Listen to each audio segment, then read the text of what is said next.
ओम शांति। आज प्यारे मीठे बाबा की मुरली मंथन की डेट है 19 जनवरी 2024। तो आज मीठे मीठे बाबा अपने बच्चों से कह रहे हैं, सदा खुशी में रहो और दूसरों को भी खुशी दिलाओ। यही है सब पर कृपा करना, किसी को भी रास्ता बताना, ये सबसे बड़ा पुण्य है। क्योंकि कोई भटका हुआ है उसको रास्ता बता दोगे, वो ईश्वर तक जाने का, स्वर्ग तक जाने का, तो कितनी बड़ी बात है। तो सदा खुशी में स्वयं भी रहना है, दूसरे को भी खुशी दिलाना है। क्योंकि दुखी सब है संसार में। कौन है जो सुखी है? किसी को अपना दुख दर्द देता है तो किसी को दूसरे का सुख दर्द देता है।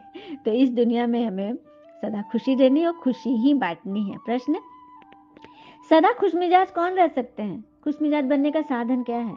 सदा खुशमिजाज वही रह सकते हैं जो ज्ञान में बहुत होशियार हैं, जो ड्रामा को कहानी की तरह जानते हैं और सिमरन करते हैं। खुशमिजाज बनने के लिए सदा बाबा की श्रीमत पर चलते रहो। अपने को आत्मा समझो और बाबा जो भी समझाते हैं उसका अच्छी तरह मंथन करो। विचार सागर मंथन करते करते खुशमिजाज बन जाएंगे। भगवान से बस जुड़े रहिए। क्योंकि बाल्टी में यदि गंदा पानी है उसको नल के नीचे लगा देंगे तो एक न एक दिन तो सारा गंदा पानी खत्म और साफ स्वच्छ पानी भर जाएगा। तो बस ज्ञान से सटे रहे, बाबा से जुड़े रहे और मंथन भी करते रहे, मनन भी करते रहे। जो पॉइंट अच्छी लगे पूरी मुरली से कम एक पॉइंट भी धारण कर ले। लेकिन सबसे पहले धारण उसी को होगा जिसके अंदर अहंकार ऋणचक मात्र भी नहीं होगा। देह अभिमान बिल्कुल नहीं कि मैं ये हूं, मैं वो हूं। आइए अहंकार पे एक कथा सुन लेते हैं। एक समय की बात है, एक घमंडी व्यक्ति शहर से पढ़ लिख कर अपने पुराने गांव आया। गांव और शहर के बीच में एक नदी पड़ती थी, जिसको पार करने के बाद वह अपने गांव जा सकता था। इसलिए उसने उस नाव वाले को बुलाया और उसके नाव में सवार होकर अपने गांव की ओर चल दिया। कुछ देर चलने के बाद वह घमंड में भरकर नाविक से पूछने लगा, क्या तुमने कभी व्याकरण पढ़ा है? नाविक कुछ देर के लिए सोच में पड़ गया और फिर बोला, नहीं साहब, मैंने तो नहीं पढ़ा है। नहीं, बोल दिया।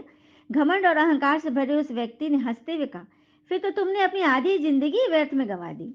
थोड़ी देर के बाद अपनी पढ़ाई का और घमंड दिखाने के लिए उस व्यक्ति ने नाविक से फिर पूछा, तुमने इतिहास और भूगोल पढ़ा है? नाविक ने कहा, ना ना साहब, मैंने तो नहीं पढ़ा। अहंकारी व्यक्ति ने फिर से जोर से ठाका लगाया। नाविक का मजाक उड़ाते हुए कहा, फिर तो तुमने अपना पूरा जीवन व्यर्थ कर दिया। नाविक को इस बात पर बहुत क्रोध आया, लेकिन वह मन मार कर रह गया और उस व्यक्ति से कुछ नहीं बोला, चुपचाप नाव चलाने लगा। कुछ दूर नाव चलाने के बाद अचानक नदी में उफान आ गया और नाव जोर जोर से हिचकोले खाने लगा। यह देखकर नाविक ने चेहरे पर छोटी सी मुस्कान के साथ ऊंचे स्वर में उस व्यक्ति से पूछा, साहब, आपको तैरना भी आता है या नहीं? व्यक्ति ने डरते हुए कहा, नहीं नहीं, मुझे तैरना नहीं आता। नाविक ने कहा, फिर तो आपको अपने इतिहास, भूगोल और व्याकरण को सहायता के लिए बुलाना पड़ेगा, वरना आपकी सारी उम्र बर्बाद हो जाएगी, क्योंकि यह नाव डूबने वाली है। यह कहकर नाविक नदी में कूद तैरता हुआ किनारे की ओर चला गया। क्या शिक्षा मिली इससे? कि कभी भी अपने ज्ञान पर व्यर्थ का अहंकार प्रदर्शित नहीं करना चाहिए और किसी को अपने ज्ञान के वक्त बल से नीचा भी नहीं दिखाना चाहिए। सदैव प्रसन्न रहिए, जो प्राप्त है वही पर्याप्त है। जिसका मन मस्त है उसके पास समस्त है। तो जिसके पास खुशी की चाबी है तो खुद भी खजाना निकालो और औरों को भी दो। यही तो भगवान का काम है।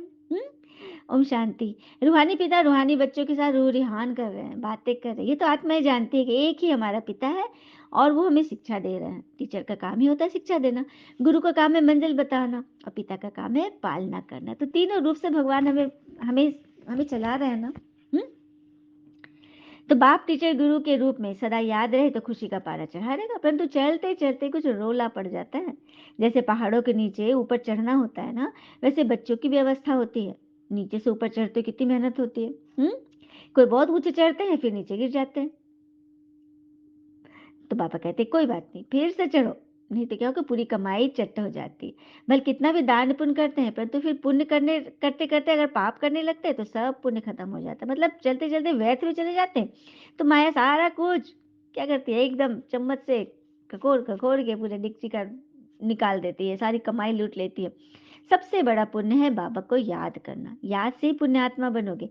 अगर संग के रंग से भूल करते आए तो आगे से फिर जास्ती गिर जाएगा, और हमारा तो काम है गिरे हुए को उठाना। हम स्वयं उठे और हम ही गिर जाए तो किसी को क्या, जो गिरा हुआ किसी को क्या उठाएगा।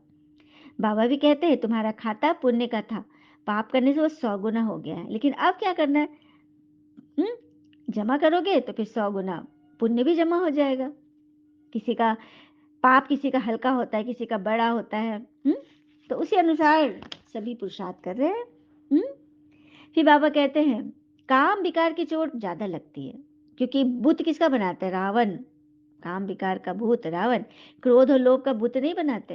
कामना, कामना सिर्फ विषय विकारी नहीं है। कामना अर्थात किसी व्यक्ति, वस्तु, वैभव, प्रकृति, किसी भी चीज से इच्छा रखना, वह काम विकार में आता है। ये बाबा ने हमें सूक्ष्म बात बताई। फिर बाबा बताए कोई तो कुछ जमा ही नहीं करते, सारा मदार है याद पर। याद बगैर पाप कटे तो कैसे कटे? याद से तो पाप कटेंगे। अब बाबा कहते जो अच्छे सर्विसेबल बच्चे वो छिपे नहीं रह सकते। हाँ, सबको मालूम हो जाएगा कि ये तो अच्छे सर्विसेबल सयाने बच्चे हैं बाबा के। फिर बाबा कहते अगर राजा बनना है तो फिर प्रजा भी बनानी पड़े, नहीं तो कैसे समझेंगे वो राजा बनने वाले हैं? अगर किसी राज्य में सिर्फ राजा है, कोई प्रजा ही नहीं है, तो वो राज्य किस पर करेगा? इसीलिए बाबा कहते हैं कई लोग ना मनुष्य आना परमात्मा का नाम रूप देश काल पूछते हैं, तुम आत्मा से पूछो तो वो मूंझेंगे। किसको भी मालूम ही नहीं है आत्मा के बारे में। आत्मा का पाठ, आत्मा के घर, आत्मा के लक्षण, आत्मा की शक्ति, आत्मा की चार्जिंग कैसे होती है, किसी को नहीं पता। तो तो बाबा कहते तुम्हारा काम है ना सबको बताना। हम्म और भक्ति कब शुरू होती है, कौन जास्ती भक्ति करती है, कोई नहीं जानते। तो ये सब बात बताओ, भक्ति तुमने ही शुरू की थी, सबसे जास्ती भक्ति तुमने ही की थी। पार्वती जी का गायन है ना, 2500 वर्ष से, हजारों वर्ष से शिव को पाने के लिए तपस्या कर रही थी। तो हम बच्चे ही तो है, द्वापर से हम भगवान को भक्ति करते ही आए ना, खोजते ही आए ना। तो वही खोज में तो भगवान हमें मिल गए हैं। फिर बाबा बोलते मिलिट्री में सब काम करने वाले होते हैं, कहा भी जाता है पढ़े के आगे अनपढ़े को भरी धोनी पड़े। हम्म मम्मा पापा जो करते हैं उनसे सीखो, कुछ भी समझ सकते हो। अनन्य बच्चे कौन है? अनन्य अर्थात जिनके समान कोई अन्य न हो, उनसे सीखो जाके। हाँ, कहते हैं ना अच्छे संग से अच्छा रंग लगता है, कुसंग से फिर क्या होते हैं, बुर जाते हैं, डूब जाते हैं। इसलिए बाबा कहते हैं मेरी मत पर चलो, अपने को आत्मा समझो, देह अभिमान छोड़ो। देह अभिमान बिल्कुल ये कड़वा सत्य है कि संसार जरूरत के नियम पर चलता है। सर्दियों में जिस सूरज का इंतजार होता है, उसी सूरज का गर्मियों में तिरस्कार करते हैं ना। तो आपकी कीमत तब होगी जब आपकी जरूरत होगी, है ना। तो आप सबकी जरूरत बन जाओ, ऐसा बनो, ऐसा आपका विचार व्यवहार हो जाए कि सभी को लगे कि बस चाहिए तो बस वही चाहिए, सुनना है तो बस उन्हीं से सुने, देखना है तो उन्हीं से, उन्हीं के बताए हुए राधारना के रास्ते पर हम चले, ऐसा स्वरूप बने, तब तो नर से नारायण बनेंगे। और माला का दाना तो अवश्य बनना है। हाँ, माया इस काम में ऑपोजिशन बहुत करती है, क्योंकि भगवान पढ़ा रहे हैं ना। तूफान लाती है, लेकिन कल बाबा ने क्या बोला था व्यक्तवाणी में, हलचल के अंदर रत्न भरे हैं, खुशियों का खजाना भरा है, हलचल नहीं तो फिर खजाना भी नहीं। हम्म और आज के ज़माने में बच्चों की जो दशा हो गई है, एक सुंदर सा एक विनोद का पोस्ट है। एक बच्चा बोल रहा है कि नींद लाइट बंद करने से नहीं आती है, नींद लाइट बंद करने से नहीं आती है, नेट बंद करने से आती है, मोबाइल बंद करने से आती है। तो आज जमाना उसी का है और इसमें इतना भटकाव है, उससे बाबा हमें किनारे करके बाबा हमें पढ़ा रहे हैं। तो पढ़ना है ना सभी को। अच्छा, मीठे मीठे बच्चों प्रति भगवान की नमस्ते, हम बच्चों की भी प्यारे बाबा को नमस्ते, गुड मॉर्निंग, सुप्रभात। धारणा के लिए मुख्य सार, पहले पॉइंट, विचार सागर मंथन कर अपार खुशी का अनुभव करना है, औरों को भी रास्ता बताने की कृपा करनी है, संग के रंग में आकर कोई भी पाप कर्म नहीं करना है। दूसरी पॉइंट, माया के दुखों का छप्पर उठाने के लिए मिलकर कंधा देना है, सबको मिलकर कंधा देना है, गोवर्धन पर्वत उठाने हैं ना। सेंटेंस खोल, अनेकों के कल्याण के निमित्त बनना है। वरदान है आज का, अपने बोल की वैल्यू को समझ उसकी इकोनॉमी करने वाले महान आत्मा भव। अपने बोल की वैल्यू को समझ उसकी इकोनॉमी करने वाले महान आत्मा बनते। जैसे महान आत्मा को कहते हैं ना सत्य वचन महाराज, साधु संत से प्रवचन सुनते हो तो क्या बोलते हैं, सत्य वचन महाराज। तो आपके बोल सदा सत्य वचन अर्थात कोई ना कोई प्राप्ति कराने वाले वचन हो। ब्राह्मणों के मुख से कभी किसी को श्रापित करने वाले बोल नहीं निकलने चाहिए। इसलिए युक्ति युक्त बोलो और काम का बोलो, बोल की वैल्यू को समझो, शुभ शब्द सुख देने वाले शब्द बोलो, हंसी मजाक की बोल नहीं बोलो। बोल की इकोनॉमी करो तो महान आत्मा बने। देखो, चीजों की इकोनॉमी करते हैं, कोई भी चीज होता है तो रख देते हैं कि नहीं कुछ फंक्शन होगा ना तब पहनेंगे, धन भी बचा के रखते हैं, आड़े वक्त काम आएगा। लेकिन बोल को बचाते हैं। कई लोग उदाहरण मैं बता रही हूँ कि शुरू में युवावस्था में खूब बोलते थे, खूब लीडरशिप, खूब दादागिरी होती थी।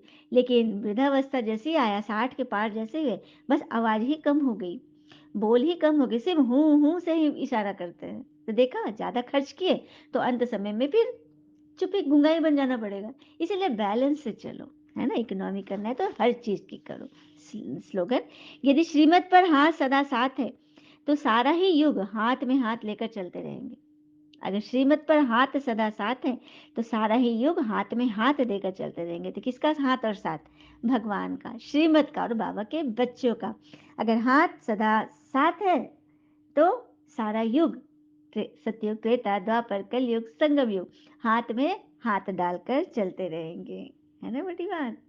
और कहते हैं ना, लोगों के काम आते रहिए, क्योंकि कुदरत का एक उसूल है, जिस कुएं से लोग पानी पीते रहे वो कभी भी नहीं सूखता है ना? तो बस कर भला, हो भला। ओम शांति।